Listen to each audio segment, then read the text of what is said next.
ભેસાણ ખાતે માલધારી સેના દ્વારા ગૌચર દબાણ દૂર કરાવવા મુદ્દે મામલતદાર અને તાલુકા વિકાસ અધિકારીને લેખિત રજૂઆત કરવામાં આવી હતી।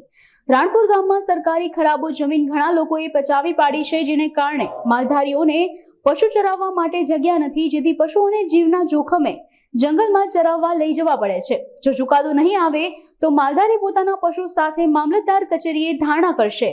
મારું નામ વિજય ભરવાડ, માલધારી સેનામાંથી ભેસાણ તાલુકાના છોડવડી ગામ, વાઘણિયા ગામ, રાણપુર ગામની અંદર, માંડવા ગામની અંદર ગૌચરમાં બહુ ઝાઝા પ્રમાણમાં દબાણ થયેલું છે, જેની રજૂઆત અમે પંચાયતમાં કરેલી છે, ટીડીઓ સાહેબને કરેલી છે અને મામલતદારશ્રીને આજે આવેદનપત્ર દેવા આવ્યા છે કે આ ભૂમાફિયાની ઉપર કાર્યવાહી કરવામાં આવે, ગૌચરનું બધું દબાણ દૂર કરવામાં આવે। જો આ કાર્યવાહી નહીં કરવામાં આવે તો 20 દિવસની અંદર અમે ભેસાણ તાલુકાના માલધારી મામલતદાર કચેરીએ ભૂખ હડતાલમાં રહેશું, માલઢોર સાથે।